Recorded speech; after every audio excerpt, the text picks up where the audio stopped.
다음 글자를 보도록 하겠습니다.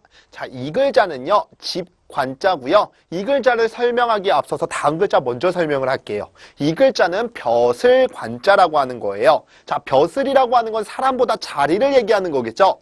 여기 보시면 많은 사람들이 있고요.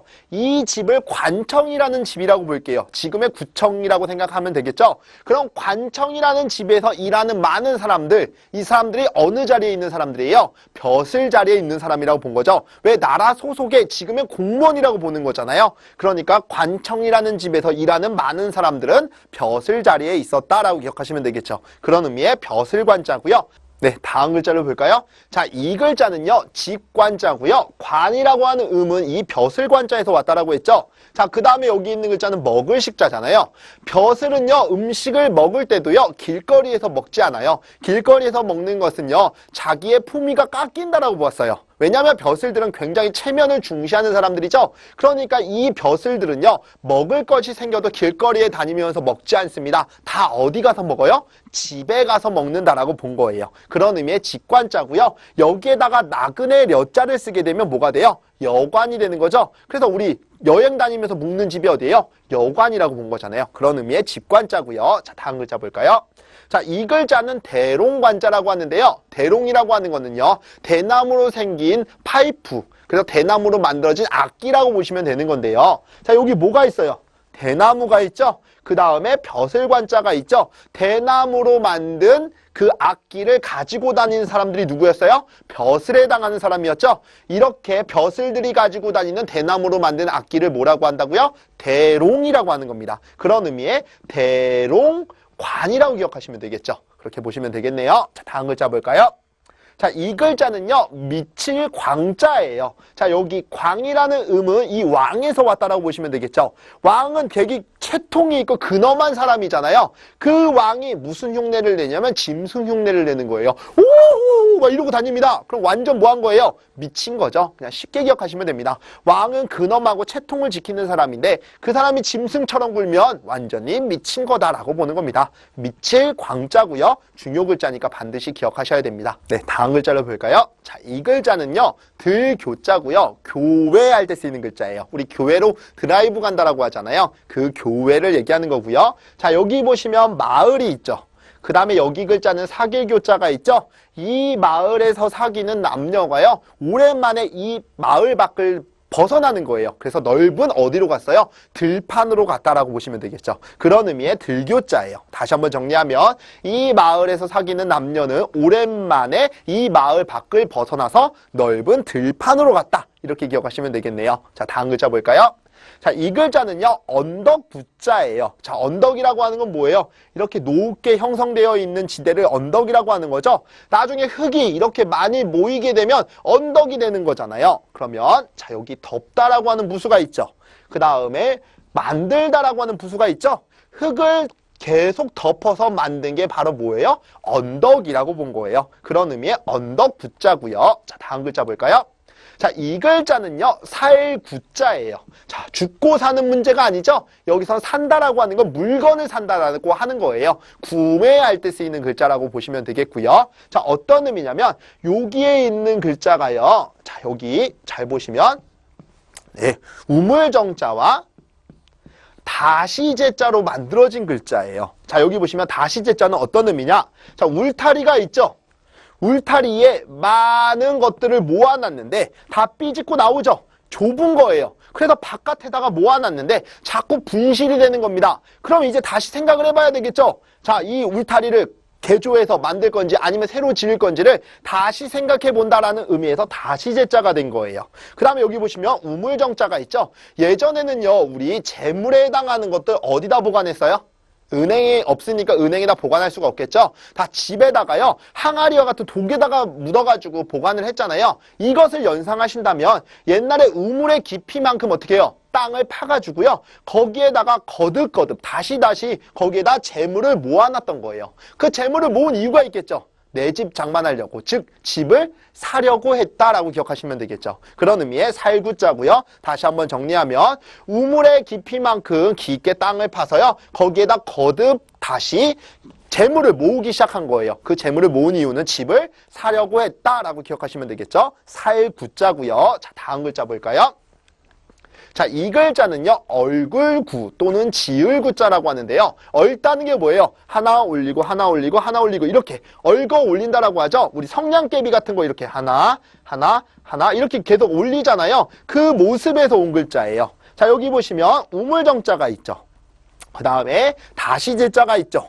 그 다음에 나무가 있죠. 나무를 우물정자 모양으로 다시금 올리는 거예요. 그래서 성냥개비를 이렇게 놓고 올리는 것처럼 이렇게 다시 올리는 겁니다. 그런 의미에서 얼다라고 한 거예요. 그걸 얼굴구자라고 했고요. 또 다른 의미로 이렇게 해서 예전에 나무를 올려가지고 어떻게 했어요? 건축물을 지었다라고 해서 지을구자가 되는 거고요. 그래서 구조물 할 때도 쓰이는 글자입니다. 그래서 구조할 때도 쓰이는 글자고요. 자, 이런 것들은 잘 알아두시면 되겠죠. 자, 여기 보시면 글자가 여기 뒤에 거는요, 똑같잖아요. 그럼 여러분들 어디에 포인트를 두시라고 했어요? 앞에다 포인트를 두시라고 했었죠? 재물을 모은 이유는 물건을 뭐 하려고 하는 거예요? 살려고 하는 거죠. 나무를 지그재그로 올리는 걸 뭐라고 해요? 얽었다라고 하는 거죠. 그런 의미의 얼굴구자로 기억하시면 되겠습니다. 자, 다음 글자 가볼게요.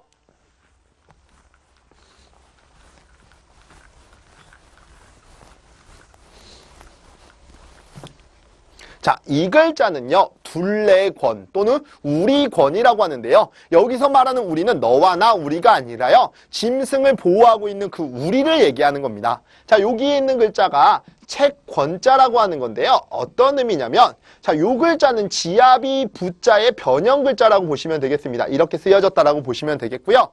자, 지아비와 같은 사람. 예전에 지아비는 어떤 존재였어요? 하늘보다 높은 존재였잖아요. 그 지아비와 같은 사람이 벼슬이 되고자 열심히 공부를 했습니다. 뭘 보고 공부했어요?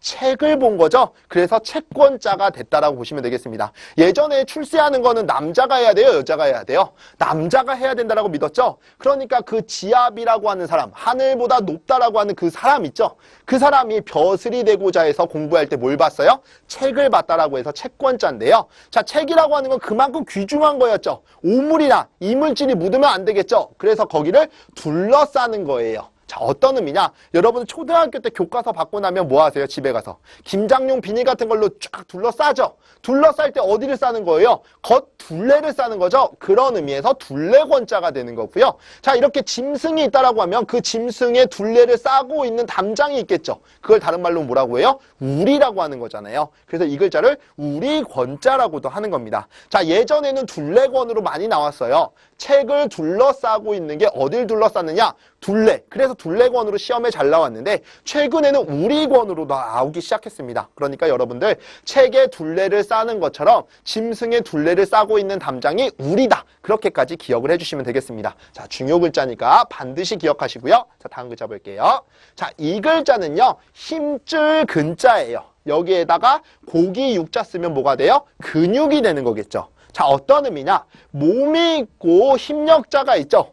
몸에다가 힘을 빡 주면요, 대나무처럼 단단해집니다. 단단해지는 이유는요, 그 안에 있는 무엇이 수축한 거예요? 힘줄이 수축한 거죠. 그런 의미에서 힘줄 근자가 됐다라고 보시면 되겠고요.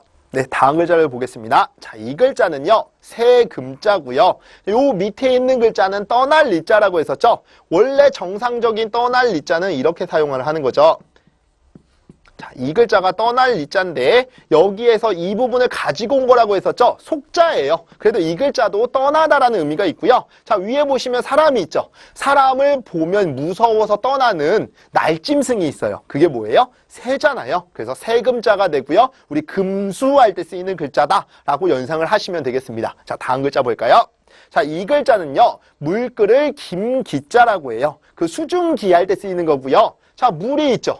그 다음에 요거는요, 그 기가 올라가는 거, 증기가 올라가는 모양에서 온 글자예요. 그럼 물이 이렇게 증기가 오른다는 얘기는 지금 뭐 하고 있는 거예요? 물이 끓고 있다라는 얘기잖아요. 그래서 이 글자는 물 끓을 김기자라고 기억하시면 되겠습니다. 자, 다음 글자를 또 보도록 할게요.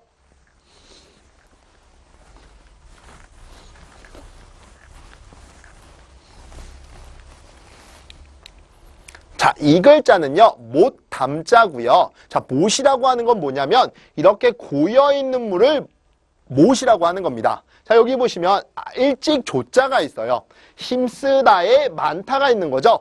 남들보다 많은 것을 얻기 위해서는 열심히 힘써야 되겠죠. 그럼 남들보다 어떻게 시작해야 돼요? 일찍 시작해야 되는 거죠. 그런 의미의 일찍 조자고요. 우리 일찍이 시작하는 교육을 뭐라고 해요? 조기교육이라고 하잖아요. 그런 의미의 일찍 조자예요.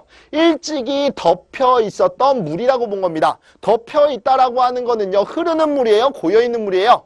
고여있는 물이죠. 이렇게 고여있는 물을 뭐라고 해요? 못이라고 하는 거죠. 그런 의미의 못담자고요. 우리 한라산에 있는 가장 높은 곳에 있는 게 뭐예요?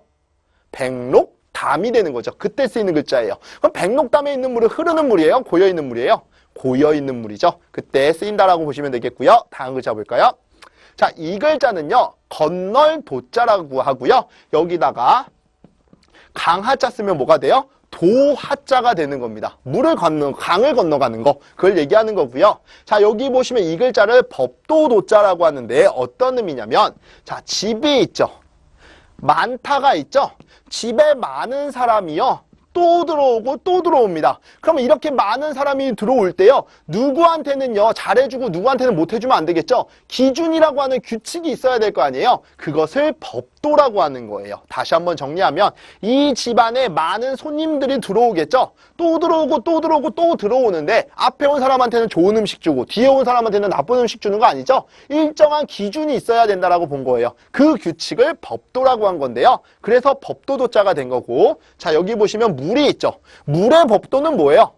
우리 흔히 바닷가를 연상하면 밀물이 있고 썰물이 있죠. 그런 게 물의 규칙, 법도라고 본 겁니다. 그거를 알기만 하면 우리가 그 바닷가도 뭐 해갈 수 있어요? 건너갈 수 있다라고 한 거예요. 왜? 물이 쫙 썰물로 빠졌을 때는 우리가 뭐 할 수 있어요? 건너갈 수 있죠. 그것처럼 물의 법도를 알아야지만 건너갈 수 있다라고 본 겁니다. 그런 의미의 건널도자로 기억하시고요. 자, 다음 글자 볼까요?